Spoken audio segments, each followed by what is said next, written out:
মুহাম্মদ ইন্তেকাল করেছে, তাহলে আমি তাকে এই তরবারির দ্বারাতে হত্যা করব। এবং তরবারিকে তিনি কোষ থেকে খুলে হাতে করে নিয়ে ঘোরাঘুরি কোষমুক্ত করতেছেন, করলেন। কোষমুক্ত করলেন। আনসাররা ভেটো দিল, বলে যে না, নেতৃত্ব আপনাদের মধ্য থেকে একজন থাকবে, আমাদের মধ্য থেকে একজন। আবু বকর রাদিয়াল্লাহু বিদ্রোহ বললেন যে দমন না, করা তাদের যায়। বিরুদ্ধে সশস্ত্র সংগ্রাম করব, সোজা করব, আমার ডান্ডা দিয়ে ঠান্ডা করতে হবে। নবীরা যেই জায়গাতে ইন্তেকাল করবে সেই জায়গাতেই তার সেখানে কবর। কবর দিতে হবে। রাসূলুল্লাহ সাল্লাল্লাহু আলাইহি ওয়াসাল্লামের ইন্তেকাল এবং আবু বকর রাদিয়াল্লাহু আনহু। আরেক দল মনে করলো যে রাসূল সাল্লাল্লাহু আলাইহি ওয়াসাল্লাম মারা গেছে, আর দরকার কি, আর তো ইসলামের, তারা তো বলগাহীন জীবন যাপন করত। যে রাসূলুল্লাহ সাল্লাল্লাহু আলাইহি ওয়াসাল্লামের মৃত্যুর পরে এই যে খলিফা কিভাবে নির্বাচন হলো? নিজেকে মনে করি যে আপনাদের চেয়েও তো আমি উত্তম না, তো আপনি যদি ইসলাম গ্রহণ করেন, মানে আপনি একটা বাইন্ডিংস এর মধ্যে চলে চলে এসেছেন, আসলেন। ঘরের মাঝে মধ্যে চলে এসেছে।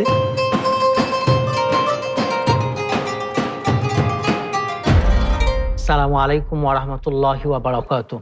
আলহামদুলিল্লাহি ওয়াহদা ওয়াসসালাতু ওয়াসসালামু আলা আবদিহিল মুস্তাবা আল মুস্তাফা ওয়া আলা আলিহি ওয়া সাহবিহি রাশাদা। প্রিয় দর্শক, আর রিপ্রেজেন্টস দি ইসলামিক পডকাস্ট সিজন 2 থেকে স্বাগত জানাচ্ছি মাসুম বিল্লাহ বিন রেজা। আজ আমার সাথে কোহোস্ট হিসেবে রয়েছেন বিশিষ্ট ইসলামী চিন্তাবিদ, শিক্ষাবিদ, অনুবাদক, লেখক শাইখ শামাউন আলী আল মাদানী। আসসালামু আলাইকুম ওয়া রাহমাতুল্লাহি ওয়া বারাকাতুহু। ওয়ালাইকুম আসসালাম ওয়া রাহমাতুল্লাহি ওয়া বারাকাতুহু। মোহতারাম, কেমন আছেন সব? আলহামদুলিল্লাহ, আপনি ভালো আছেন? আলহামদুলিল্লাহ, আমিও ভালো আছি। প্রতিদিনের পুষ্টির চাহিদা পূরণে পরিপূর্ণ আস্থায় আরডি UHT মিল্ক, ভালোবাসার বিশুদ্ধতায়। শাইখ, আমরা ওই ঘটনাটা জানতে চাইবো, সেটা হচ্ছে রাসূলুল্লাহ সাল্লাল্লাহু আলাইহি ওয়াসাল্লামের ইন্তেকাল এবং আবু বকর রাদিয়াল্লাহু আনহু। নাহমাদুহু ওয়া নুসাল্লি আলা রাসূলিল কারীম, আম্মা বাদ। আমাদের প্রিয় নবী মুহাম্মদুর রাসূলুল্লাহ সাল্লাল্লাহু আলাইহি ওয়াসাল্লাম 10ম হিজরিতে যে বিদায় হজ, সেখান থেকে ভাষণ দিয়ে আসার পরেই তিনি অসুস্থ হয়ে পড়েন। জি। এবং এই অসুস্থতাটা প্রায় ৩ মাস মতো কন্টিনিউ করে। এর মধ্যে কিছুদিন একটু ভালো থাকেন, আবার একটু অসুখ বাড়ে, একটু কমে। এইভাবে করতে ১২ই রবিউল আউয়াল ১১ হিজরি, এখানে রাসূলুল্লাহ সাল্লাল্লাহু আলাইহি ওয়াসাল্লাম ফজরের দিকে তিনি ইন্তিকাল করেন। এই খবরটা যখন চারিদিকে ছড়িয়ে পড়ে যে রাসূলুল্লাহ সাল্লাল্লাহু আলাইহি ওয়াসাল্লাম ইন্তিকাল সাল্লাল্লাহু করেছেন, মুসলমানরা এটা স্বাভাবিকভাবে মেনে নিতে পারেন নাই। তাদের মধ্যে কেউ মনে করেছেন যে রাসূল সাল্লাল্লাহু আলাইহি ওয়াসাল্লাম মরতে পারেন না। আবার কেউ মনে করেছেন, বিশেষ করে আবু বকর রাদিয়াল্লাহু তাআলা আনহু, তিনি যখন এই সংবাদটা শুনলেন, তিনি দ্রুত আসলেন। এসে আয়েশার ঘরে প্রবেশ করলেন। আমরা সবাই জানি যে মা আয়েশার কাছে তখন রাসূল সাল্লাল্লাহু আলাইহি ওয়াসাল্লাম থাকতেন। জি। তিনি চাদর উঠালেন, উঠে দেখে তিনি নিশ্চিত হলেন যে তিনি ইন্তেকাল ইন্তেকাল করেছেন। করেছেন। তিনি রাসূলের কপালে একটা চুমু খেলেন। চুমু দিলেন। হ্যাঁ। চুমু খাওয়ার পরে তিনি বললেন যে আল্লাহর কসম, আল্লাহর নামেই আপনি জীবিত ছিলেন এবং আল্লাহর নামেই আপনি মৃত্যুবরণ করেছেন। এরপরে তিনি মসজিদে আসলেন, দেখতেছেন যে মুসলমানেরা হতবিহ্বল, কে কি করবে কেউ কিছু পাচ্ছে না। মনে হচ্ছে যারা যেন তারা বিক্ষিপ্তভাবে ছড়িয়ে কাতর। ছিটিয়ে আছে। বিশেষ করে হযরত উমর রাদিয়াল্লাহু তাআলা আনহু, তিনি কোনোভাবেই এটা মেনে নিতে পারতেছিলেন না যে রাসূল সাল্লাল্লাহু আলাইহি ওয়াসাল্লাম ইন্তেকাল করেছেন। তিনি বললেন যে আমাদের প্রিয় নবী মুহাম্মদুর রাসূলুল্লাহ সাল্লাল্লাহু আলাইহি ওয়াসাল্লাম তিনি ইন্তেকাল করেন নাই। ইতিপূর্বে মূসা নবী যেমন তুর পাহাড়ে গিয়েছিল ৪০ দিনের জন্য, সেখান থেকে তিনি যেমন ফিরে এসেছিলেন, তিনি আল্লাহর সাথে দেখা করতে গেছেন, তিনি আবার ফিরে আসবেন। আর কেউ যদি মনে করে বা একথা বলে জি। যে মুহাম্মদ ইন্তেকাল করেছে, তাহলে আমি তাকে এই তরবারির দ্বারাতে হত্যা করব। এবং তরবারিকে তিনি কোষ থেকে খুলে হাতে করে নিয়ে ঘোরাঘুরি কোষমুক্ত করতেছেন, করলেন। কোষমুক্ত করলেন। আবু বকর রাদিয়াল্লাহু তাআলা আনহু, তিনি অত্যন্ত বিচক্ষণ এবং জ্ঞানী, বুদ্ধিমান। রাসূলুল্লাহ সাল্লাল্লাহু আলাইহি ওয়াসাল্লাম তাকে দিয়ে কিন্তু ইমামতি গলা করাতেন তার অ্যাবসেন্টে, জি, অসুস্থ অবস্থায়। অসুস্থ অবস্থায়। তিনি যখন নিশ্চিত হয়েছেন, তখন তিনি কাউরির দিকে না তাকিয়ে তিনি বলতেন, প্রথম যে কথাটা বললেন, যারা মান কানা ইয়াবুদু মুহাম্মাদ ফা ইন্না মুহাম্মাদুন কাদ মাত, যারা মুহাম্মদের ইবাদত করত, তারা জেনে রাখো মুহাম্মদ ইন্তিকাল করেছে, মৃত্যুবরণ করেছে। আর ওয়াল্লাযী ইয়াবুদুল্লাহ, যারা আল্লাহর ইবাদত করত প্রকৃতপক্ষে, ফা ইন্নাল্লাহা হাইয়ুন লা ইয়ামুত, আল্লাহ হচ্ছে চিরঞ্জীব, তিনি মৃত্যুবরণ করেন নাই। হযরত উমর এই কথাটা শোনার পরে তিনি তো দাঁড়িয়ে গেছেন। তারপরে আবু বকর রাদিয়াল্লাহু তাআলা আনহু সূরা আলে ইমরানের ১৪৪ নম্বর আয়াত পড়তেছেন সেটা কিন্তু সব সাহাবারাই জানে। ওমা মুহাম্মাদুন ওমা মুহাম্মাদুন ইল্লা ইল্লা রাসূল। রাসূল কাদ খালাত মিন ক্বাবলিহি রুসুল আফা ইন মাতা আও কুতিলা ইনকালাবতুম আলা আকাবিকুম। এই আয়াতের অর্থ হচ্ছে যে রাসূল মুহাম্মদ তো একজন রাসূল মাত্র। রাসূল মাত্র, এর পূর্বে অনেক রসুল এসেছে। চলে গেছেন, গত হয়ে হ্যাঁ, গেছেন। হাজার হাজার নবী পয়গম্বর এসেছে, রসুল এসেছে। সে যদি মারা যায়, ইন্তিকাল করে, তাহলে কি তোমরা তোমাদের পূর্ববর্তী অবস্থায় ফিরে যাবে? হযরত উমর পরে বলেছেন, এই আয়াতটা শোনার পরে তার হাত থেকে তরবারি সশব্দে পড়ে যায় এবং তিনি বলেন যে আমার মনে হচ্ছে যে এই আয়াতটি এইমাত্র নাজিল হলো। নাজিল হলো। কারণ তাদেরকে শোকে এত বিহ্বল হয়ে পড়েছিলেন যে তাদের কোনো সেন্স ছিল না, জি, তারা জি। এটা মেনেই নিতে পারতেছিলেন না। এইভাবে মুসলমানদের অবস্থাকে ট্যাকেল দিয়েছেন হযরত আবু বকর রাদিয়াল্লাহু আনহু। রাদিয়াল্লাহু তাআলা আনহু। এবং তিনি, ইতিহাস বলতেছে, তিনি যদি এই ভূমিকা না রাখতে পারতেন তাহলে মুসলমানদের অবস্থা যে কি হতো এটা আমরা কল্পনাও করতে পারি না। এই ঘটনা থেকে আমরা এই শিক্ষা নিতে পারি যে কোরআনকে আমরা যতই পড়ব, যতই অধ্যয়ন করব, মনে হবে যে কোরআনের আয়াতটা এখনই নাযিল হয়েছে। এখন নাজিল হচ্ছে। কারণ বিজ্ঞ আলেম এবং জানাশোনা যান্ত্রের লোকও বিস্মৃত হয়ে যায়। এই জন্য আমাদের কাছে অনেক সময় মনে হয়, আরে এ আয়াত তো আমি আগে জানতাম, কিন্তু আমার তো স্মরণ হয় নাই। স্মরণ হয়। এই জন্য কোরআনকে, কোরআনের সাথে আমাদের সম্পর্ককে আরো মজবুত করতে হবে, দৃঢ় করতে হবে। দ্বিতীয় বিষয়ে আমরা শিক্ষা নিতে পারি যে মানুষ মাত্রই হচ্ছে মরণশীল, সবাইকে সেটা মরতে নবী হবে। হোক, রসুল হোক, তারপরে নেককার লোক হোক, বৎকার, অলি হোক, বাদশা, সাধারণ পীর হোক, সাধারণ বাদশা, যে কেউ হোক, সবাইকে এই দুনিয়া থেকে চলে নির্দিষ্ট যেতে একটা হবে। সময় আছে, ইযা জা আজালুহুম লা লা ইস্তাখিরুনা ইস্তাখিরুনা সাআতাও ওয়া লা সাআতান ইস্তাকদিমুন। ওয়া লা ইস্তাকদিমুন। এই আয়াতটা আমরা মোটামুটি সবাই জানি যে মানুষের নির্দিষ্ট সময় যখন এসে যাবে তখন এক মুহূর্ত আগে বাড়ানো নেওয়া হবে না, আগানো হবে এখন না। এক মিনিট পরেও নেওয়া হবে। আমাদেরকে এই দুনিয়া থেকে চলে যেতে হবে। এজন্য আমরা মুসলমানেরা আমাদের প্রত্যেকেরই মৃত্যুর ব্যাপারে সজাগ থাকতে হবে, প্রস্তুত আমল থাকতে হবে। করতে হবে, প্রস্তুত করতে হবে, যেন আমরা ভালোভাবে কালিমা তাইয়্যিবা লা ইলাহা ইল্লাল্লাহ মুহাম্মাদুর রাসূলুল্লাহ বলে ইন্তেকাল করতে পারি। আল্লাহ আমাদেরকে কবুল করুন। আমিন। শেখ সুন্দর বলেছেন। এবারে যে ঘটনা জানবো সেটা হচ্ছে রাসূলুল্লাহ সাল্লাল্লাহু আলাইহি ওয়াসাল্লামের মৃত্যুর পরে এই যে খলিফা কিভাবে নির্বাচন হলো, খেলাফত কিভাবে লাভ করলেন আবু বকর রাদিয়াল্লাহু আনহু। আর এই বিষয়টা খুবই চমৎকার, কারণ রাসূলুল্লাহ সাল্লাল্লাহু আলাইহি ওয়াসাল্লাম কিন্তু বলে যান নাই যে আমার পরে কে নেতৃত্ব দিবে। নেতৃত্ব দিবে। আরডি নিয়ে এলো আসল ফ্রুট পাল্প দিয়ে তৈরি আরডি ফ্রুট ড্রিঙ্কস, লিচু আর অরেঞ্জের দুটি অসাধারণ ফ্লেভার। এখন নেতৃত্ব তো আসলে কে পেতে পারে? সাহাবায়ে কেরাম তখন চিন্তা করলেন যে রাসূলুল্লাহ সাল্লাল্লাহু আলাইহি ওয়াসাল্লাম তো সাল্লাল্লাহু আলাইহি ওয়াসাল্লাম। তার অনুপস্থিতিতে, অসুস্থতার সময়ে তিনি তো উমরকে নামাজ পড়াবার দায়িত্ব দেয় না। আলী রাদিয়াল্লাহু তাআলা আনহু উসমান, তার একান্ত ছোট মেয়ের জামাই, জামাই, তাকেও দায়িত্ব দেয়নি। আবার তা সে সম্পর্কে ব্লাডের লোক, চাচাতো ভাই। চাচাতো ভাই। ওসমান রাদিয়াল্লাহু তাআলা আনহু, যাকে যুন্নুরাইন বলা হয়, মানে দুইটা নূরের অধিকারী, কারণ রাসূলের দুই মেয়েকে হযরত ওসমান রাদিয়াল্লাহু বিয়ে করেছে। বিয়ে করেছিলেন, দুইজনেই কিন্তু ইন্তেকাল করে। জি, জি। এই জন্য তার উপাধি দেওয়া হয়েছিল যুন্নুরাইন, মানে দুই নূরের অধিকারী। অধিকারী। তাকেও তো দেন নাই, তাহলে তিনি নামাজের দায়িত্ব দিয়েছেন হযরত আবু বকর রাদিয়াল্লাহু না, না। আনহুকে। তাহলে তিনি হকদার খেলাফতের বা রাসূলুল্লাহ সাল্লাল্লাহু আলাইহি ওয়াসাল্লামের পরে নেতৃত্বের। কিন্তু দেখেন, মানুষ তো, মুসলিমরা এখানে দুইটা ধরনের লোক ছিল। একটা হলো মুহাজির, যারা হিজরত করে এসেছে, মক্কা থেকে আসছে। আর যারা মক্কা মদিনার অধিবাসী তারা হলো আনসার। আনসার। এখন মসজিদের পাশেই ছিল সাকিফাতু বানি সাঈদা, একটা ছোট্ট উদ্যানের মতো ছিল, বাগানের মতো ছিল। আচ্ছা। এখন ওটাকে সম্প্রসারণ করার পর ওই চিহ্ন টিহ্ন আর কিছু নেই। এখানে আনসার এবং মুহাজিররা বসলো, আমরা কাকে নেতৃত্ব নিতে পারি, খলিফা বানাবো। খলিফা বানাবো। আনসারদের পক্ষ থেকে একজনের নাম প্রস্তাব করা হলো, তো তিনি বললেন যে না, আমি এই দায়িত্ব নিব না। তারপরে মুহাজিরদের পক্ষ থেকে বলা হলো যে আমাদের পক্ষ থেকে করা হোক। আনসাররা ভেটো দিল, বলে যে না, নেতৃত্ব আপনাদের মধ্য থেকে একজন থাকবে, আমাদের মধ্য থেকে একজন থাকবে, দুইজন।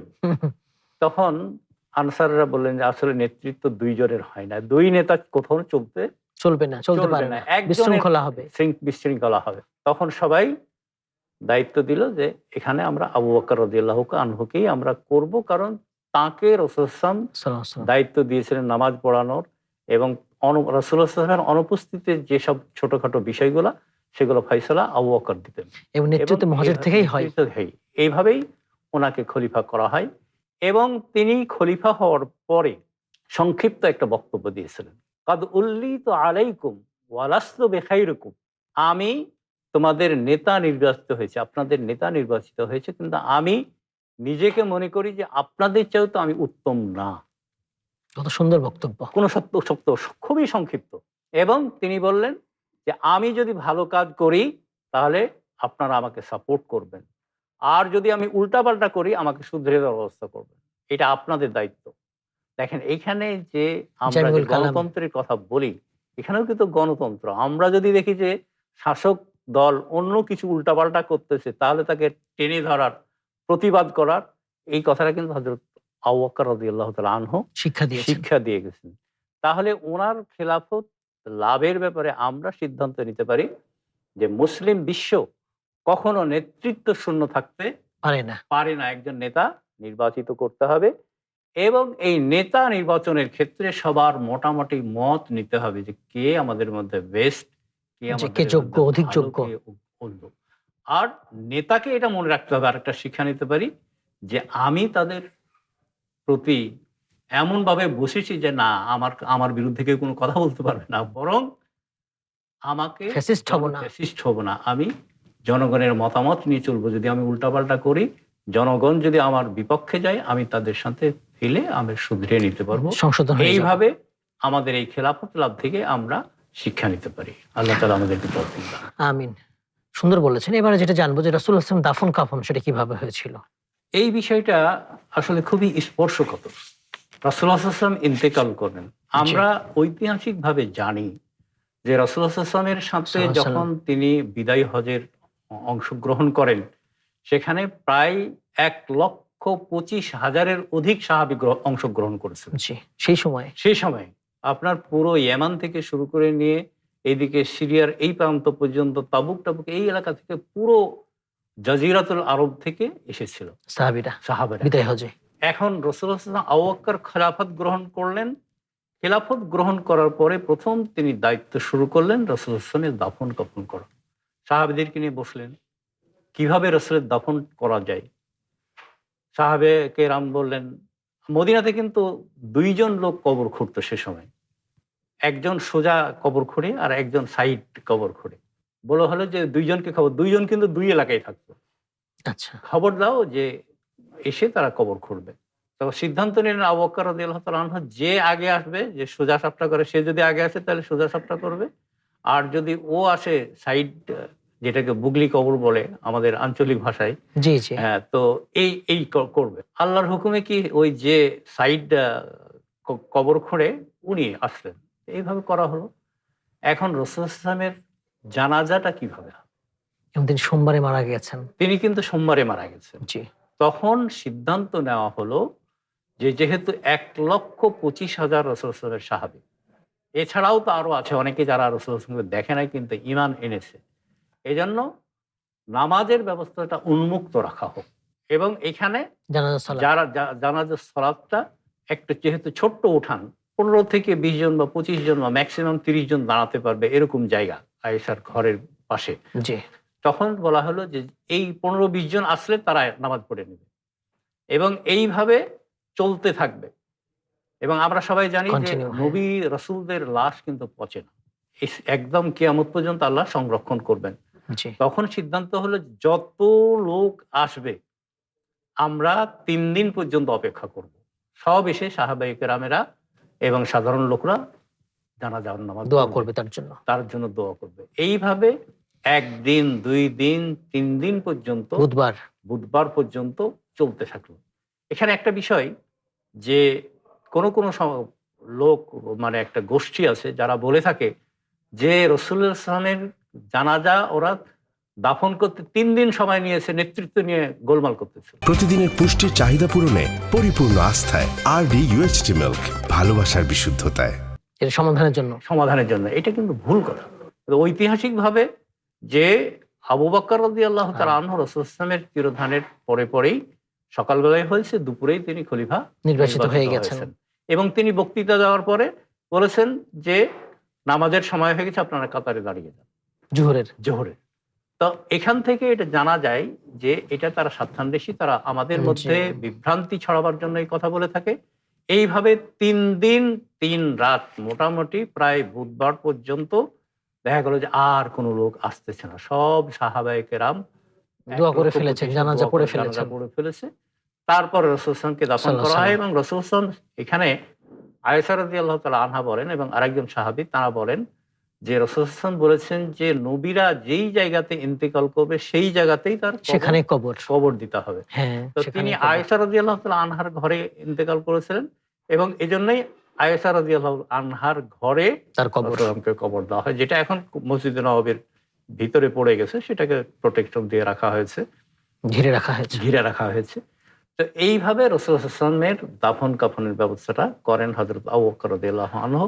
এবং এই ব্যাপারে সমস্ত সাহাবায়ে কেরাম এবং মুসলিম উম্মাহ অত্যন্ত আনন্দিত হয়েছিল যে আমরা সবাই জানাজা পড়তে পেরেছি। এই যে ধরেন আমাদের দেশে কয়েকদিন আগে জানাজা হয়ে গেল, অনেক লোক জানাজাই পড়তে পারেনি, অথচ কত এলাকা নিয়ে যায় আমার জানাজা হয়েছে। এই জন্য এই সিস্টেমটা করা হয়েছিল যে রাসূলুল্লাহ সাল্লাল্লাহু আলাইহি ওয়াসাল্লামের জন্য ইমাম নির্দিষ্ট নাই, যারাই আসবে, কারণ সাহাবীরা সবাই তো নামাজ কালাম জানে, তারা এসে একটা গ্রুপ 12 জন 25 জন এইভাবে তারা জানবে। এইভাবে 3 দিন পর্যন্ত করা হয় এবং রাসূলুল্লাহ সাল্লাল্লাহু আলাইহি ওয়াসাল্লামকে আয়েশার ঘরে দাফন করা হয়। এখান থেকে আমরা শিখতে পারি এবং রাসূলুল্লাহ সাল্লাল্লাহু আলাইহি ওয়াসাল্লামের হাদিস থেকে এসেছে যে কোনো মুসলিম মারা গেলে তাকে সালাতুল জানাজা ছাড়া দাফন করা যাবে না, এবং সেটা সে যদি পাপীও হয় তবুও তার জানাজা পড়তে হবে। এটা দ্বিতীয় বিষয়টা হলো জানাজার ক্ষেত্রে এখান থেকে কিন্তু এই মাসালাটা আসে যে একাধিকবার জানাজা পড়া যাবে। আমাদের দেশে কিছু ফতোয়া আছে যে একবার জানাজা পড়লে আর জানাজা পড়া যাবে না, সঠিক না। এই বিষয়গুলো আমাদেরকে জানতে হবে। আমরা যদি ইতিহাস আর জানি এবং এগুলো দেখতেই, তাহলে পরে অনেক বিষয় আমাদের ক্লিয়ার হবে। আবার খুব বেশিও জানাজা পড়া যাবে না, অনেক জানাজা এরকম না, ভিন্ন ছিল না, অন্তত একটা বা দুইটা বা তিনটা চারটা সাধারণত হয়ে থাকে। নিজ এলাকায় একটা, ঢাকায় একটা। আমাদের ঢাকাতে একজন ইন্তেকাল করলো, আল্লাহ না করুন আপনি বা আমি যাই, তাহলে আমার এলাকায় যদি আমাকে নিয়ে যায়, তাহলে আমার আত্মীয় স্বজন কি জানাজা পড়বে না? ওখানে একটা পড়বে, এখানে যারা আছেন বন্ধু বান্ধব যারা আছেন, যেখানে আমি দীর্ঘদিন কাজ করেছি, আমার বন্ধু বান্ধবেরা তারাও তো হতে পারে, আমার মহল্লায় তারা হতে পারে। এই বিষয়গুলো আমাদেরকে খেয়াল রাখতে হবে।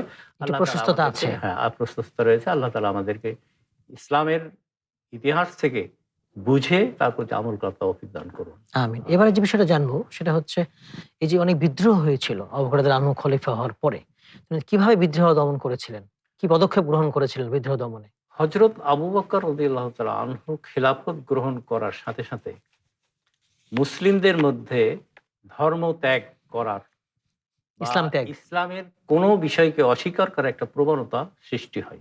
একদল লোক মনে করে যে রাসূলুল্লাহ সাল্লাল্লাহু আলাইহি ওয়াসাল্লামের সময়ে যাকাতটা ফরজ ছিল, এখন নাই। আর তাছাড়া যাকাতের জন্য টাকা দিতে গেলে তো আমার টাকা কমে যাচ্ছে, আমরা যাকাত দিব না। আরেকদল মনে করলো যে রাসূলুল্লাহ সাল্লাল্লাহু আলাইহি ওয়াসাল্লাম মারা গেছে, আর দরকার কি, আর তো ইসলাম। তারা তো বলগাহীন জীবন যাপন করত, মদ পান করা থেকে শুরু করে জাহিলিয়াতের যুগে। এখন এটা কিন্তু মানুষ যখন শৃঙ্খলাবদ্ধ হয় তখন সে মনে করে যে আমি আগে বোধহয় আবার এই নামাজ রোজা নিয়ে কত ঝামেলার মধ্যে পড়েছি। এরকম মানুষ শয়তান তো এইভাবে উস্কানি দেয়, উস্কানি দিয়ে বিভিন্ন বিদ্রোহ। এটাকে আরবি ইসলামের পরিভাষায় বলা হয় হুরুব রিদ্দা, মানে ধর্মত্যাগ এবং ইসলামের বিধিবিধান ত্যাগ করার হিড়িক। এবং এদের বিরুদ্ধে হযরত আবু বকর রাদিয়াল্লাহু তাআলা আনহু যুদ্ধ ঘোষণা করেন। দেখেন, একটা ইসলামী রাষ্ট্র রাসূলুল্লাহ সাল্লাল্লাহু আলাইহি ওয়াসাল্লাম প্রধান ইন্তিকাল করার পরে তার পরের দিন থেকে যদি বিদ্রোহের আগুন ছড়িয়ে পড়ে, তাহলে মানুষের মধ্যে বিভেদ সৃষ্টি হবে না? সাহাবায়ে কেরামরা দ্বিধা বিভক্ত হয়ে পড়লেন, কি করা যায়? আবু বকর রাদিয়াল্লাহু বললেন, না, তাদের বিরুদ্ধে সশস্ত্র সংগ্রাম করব, তাদেরকে সোজা করব, আমার ডান্ডা দিয়ে ঠান্ডা করতে হবে, এখানে কোনো কম্প্রোমাইজ না দ্বীনের ব্যাপারে। আবু বকর রাদিয়াল্লাহু তাআলা আনহুকে ওমর রাদিয়াল্লাহু তাআলা আনহু, দেখেন তিনি কত দৃঢ়চেতা, তারপরেও তিনি অবস্থা বিবেচনা করে বলতেছেন, আতুহারিবু মান ক্বালা লা ইলাহা ইল্লাল্লাহ, হে আবু বকর, তুমি কিভাবে যুদ্ধ করতে পারো সেই ব্যক্তির বিরুদ্ধে যে বলছে লা যে ইলাহা বলতেছে ইল্লাল্লাহ, লা ইলাহা ইল্লাল্লাহ, তখন আবু বকর রাদিয়াল্লাহু তাআলা দৃঢ় কণ্ঠে বলেছেন, ওয়াল্লাহি লা উকাতিলান্না মান ফাররাকা বাইনাল সালাতি ওয়াজ যাকাতি। যাকাত। আমি আল্লাহর কসম, আমি তার বিরুদ্ধে সংগ্রাম করব, তার বিরুদ্ধে লড়াই করব যে নামাজ এবং জাকাতের মধ্যে পার্থক্য। পার্থক্য তৈরি করেছে। তখন ওমর রাদিয়াল্লাহু তাআলা আনহু বললেন, ফর আইতুল হাক্কা মা আবি বকর, আমি দেখলাম যে সত্য রয়েছে আবু বকরের সাথে। তারপরে সমস্ত সাহাবায়ে কেরাম একমত হয়ে এই বিদ্রোহীদের বিরুদ্ধে সশস্ত্র সংগ্রাম করলেন এবং ইসলামকে হেফাজত করেছে। সেই সময়ে যদি হযরত আবু বকর রাদিয়াল্লাহু তাআলা আনহুর এই দৃঢ়চিতা সিদ্ধান্ত এবং ভূমিকা না থাকতো, তাহলে আজকে আমরা ইসলামকে পেতাম কিনা সন্দেহ আছে। ঐতিহাসিকরা এইভাবেই লিখেছেন যে এই ক্রান্তিকালে আবু বকর রাদিয়াল্লাহু তাআলা আনহুর দৃঢ়চিতা মুসলিম উম্মাহকে একটা বিপর্যয় থেকে বাঁচিয়ে দিয়েছে, রক্ষা। আল্লাহ তো ফয়সালা করবেন, জি জি, কিন্তু মানুষের মাধ্যমে করবেন। এই সেখান থেকে শিখতে পারি আমরা যে দ্বীনের ব্যাপারে কোনো কম্প্রোমাইজ না, ছাড় নেই। এখানে সে একজন শিল্পপতি বলে তাকে আমি ছাড় দিব বা উমুককে বলে ছাড় দেবো, এটা না। এবং এখানে প্রয়োজন হলে ইসলাম গ্রহণ করে ইসলামের সুমহান আদর্শ পাওয়ার পরে কারো এটা অধিকার নাই যে ইসলামকে পরিত্যাগ করে। জি, অধিকার নেই, এই অধিকার নেই। আপনি গ্রহণ করবে না সেটা আগে কথা, ভিন্ন কথা। কিন্তু আপনি যদি ইসলাম গ্রহণ করেন, পরিচয় দেন, তারপরে আপনি এরকম করতে পারবেন না। আপনি একটা বাইন্ডিংস এর মধ্যে চলে আসলেন, মধ্যে চলে এসেছে। এই শিক্ষা আমরা এখান থেকে নিতে পারি এবং হকের পক্ষে জীবন উৎসর্গ করে জিহাদ করাটা একজন মুসলমানের অবিচল থাকতে হবে। আল্লাহ তাআলা আমাদেরকে এই ঘটনা থেকে এইগুলো শিক্ষা নেওয়ার তৌফিক দান করুন। আমিন। মুহতারাম, জাযাকাল্লাহ খাইর, আমাদের অনেক সময় দিয়েছেন, সুন্দর আলোচনা করেছেন। হায়াকুমুল্লাহ ওয়া বাইয়াকুম। ওয়া ইয়াকুম। দর্শক, আপনারা এতক্ষণ দেখছিলেন আরডি প্রেজেন্টস দি ইসলামিক পডকাস্ট সিজন 2। আজ আমরা আবু বকর রাদিয়াল্লাহু আনহুর জীবন থেকে কয়েকটি ঘটনা শুনেছি, তার শিক্ষাগুলো শুনেছি। এই শিক্ষাগুলো আমাদের জীবনে আমরা বাস্তবায়ন করব। আল্লাহ তাআলা তৌফিক দান করুন। আমিন। আসসালামু আলাইকুম ওয়া রাহমাতুল্লাহি ওয়া বারাকাতুহু।